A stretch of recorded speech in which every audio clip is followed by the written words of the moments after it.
Whether it be from policies that are passed, new technologies that are introduced, or new research studies that provide new information, education is always changing. However, I've never really thought about what education looked like before I was in school. After interviewing my grandparents, Mary and David Parlin, and my dad, Darren Parlin, I found that a lot has changed. Some of the major differences I noticed are the curriculum, how students are disciplined, and the methods teachers use to teach. I also focused on specific historical events during each decade that affected how schools function in some way. Let's begin with my grandparents, Mary and David Parlin, who were only a year apart in school. My grandma Mary went to Highmore Elementary and High School in South Dakota from 1954 to 1967. My grandpa David went to Bramhall Country School in Highmore, South Dakota from kindergarten to 8th grade. His uncle was his teacher, and he rode a horse to school for 6 years because they lived so far away. After 8th grade, he went to Highmore High School where he met my grandma. My grandpa said that the curriculum at country school did not differ from public schools. However, my grandpa did say that they didn't focus as much on English, so he fell behind in his English classes once he was in high school. When asked about the diversity in their school, they said that they had one Native American student and the rest were Caucasian. They only lived 15 miles away from a reservation, but most Native American students went to a Native American school because they were scared of discrimination. Before we look at an influential event in the average school day, I want to introduce what education reform looked like at this time. Because of the space race, a law was passed in 1958 which was called the National Defense Education Act. This act emphasized science in schools and also enforced schools to implement new technologies such as video and audio technologies. When my grandparents got to high school, they said that they were required to take more science classes than their siblings, and more science classes were offered. They also remember science labs being very hands-on, which contrasted with their other classes. When I asked my grandparents about a historical event that impacted the way their schools functioned, they both said simultaneously the day that John F. Kennedy was shot.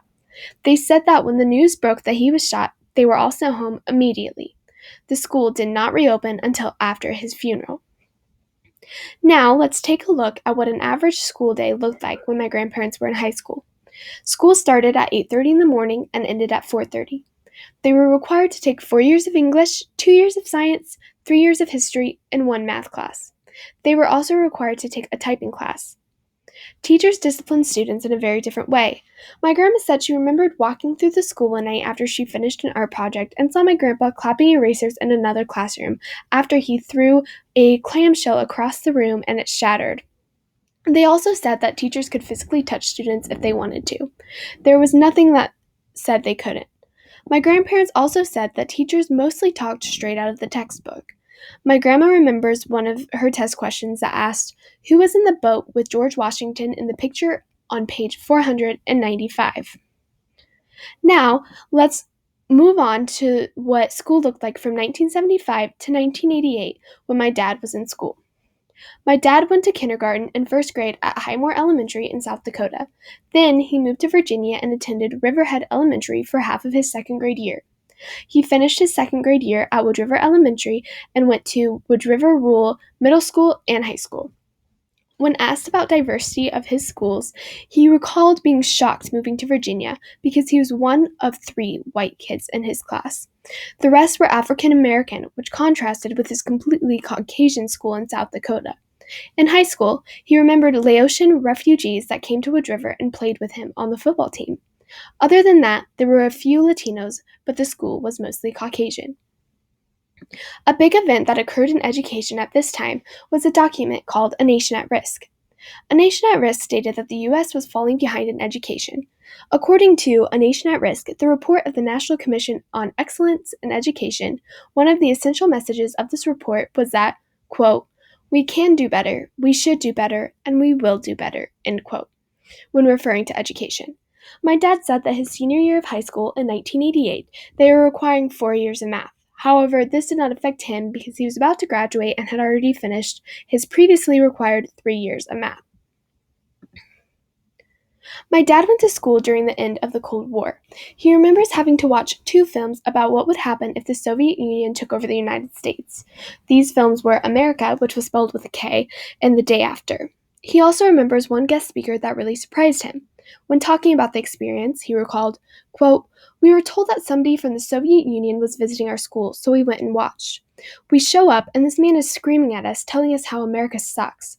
Some of the older kids started arguing with him, and after it got pretty intense, he stopped talking in a Soviet accent and told us that he is a professor from Doan who travels to schools to inform students about the Soviet Union." End quote. My dad's school day was from 8:15 to 3:15. He was required to take 3 years of math, 4 years of English, 2 years of science, and 3 years of social studies. He also had to take 1/4 of home ec, art and shop, and 1 year of typing, which was on a typewriter. He said that his principal had a paddle that everybody was scared of, but he doesn't think it actually ever got used, even though he could use it. He also said having a hallway pass was really important or you got in trouble. He doesn't really remember detentions being given out. He said a lot of his teachers lectured or showed films, and he remembered a lot of required reading in his English and history classes. Now, I will talk about what it looked like when I went to school. I went to Wood River Rural Elementary, Middle, and High School from 2005 to 2019. In my school, we had quite a few of Latino immigrants and first-generation Latino Americans. We also had one family of African Americans. It is important to note, however, that the lack of diversity in my experience was due to the location in which I went to school, whereas my grandparents' lack of diversity was the result of discrimination. One of the biggest influences of my education was the No Child Left Behind Act that was passed in 2001. This act emphasized standardized testing. I had to take 2 types of tests. In 4th and 8th grade, I took the NISA state test in reading, writing, and math. My junior year of high school, it was a state requirement to take the ACT. The state test became embedded into the curriculum. An influential event that affected my high school experience was the rising number of school shootings that took place. Because of these shootings, security was increased, which was unusual compared to my grandparents' and dad's experience.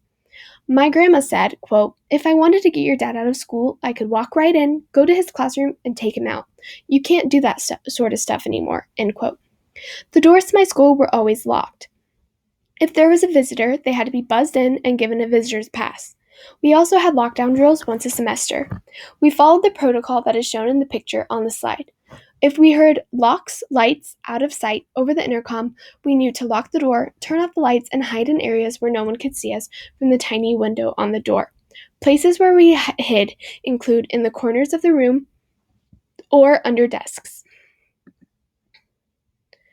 School took place from 8:05 to 3:30 in high school. We had to take 4 years of English, math, and social studies, 3 years of science, 1 year of the arts, 1 year of agriculture, and 1 year of Spanish. My junior year of high school, the curriculum for English and math consisted a lot of ACT prep so we could achieve high test scores. If we ever got into trouble, it would result in detentions or we would get sent to the principal office, which could result in in-school suspensions, out-of-school suspensions, or, if serious enough, expulsion. In class, teachers would assign a lot of group work and projects. A lot of times we were doing things by ourselves with the teachers guiding us, but they were always there to help. The only textbook I ever had was for my math class. In conclusion, there are many differences that took place. As the years went on, there were more required classes to graduate. Also, the curriculum in English and math became focused on ACT preparation. Discipline is also very different.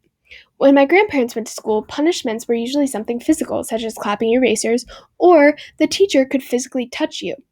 When my dad went to school, the principal had a paddle. Even though he said he doesn't think he ever used it, it could have been used.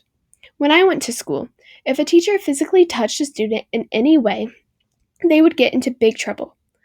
Finally, the way teachers teach has become more interactive.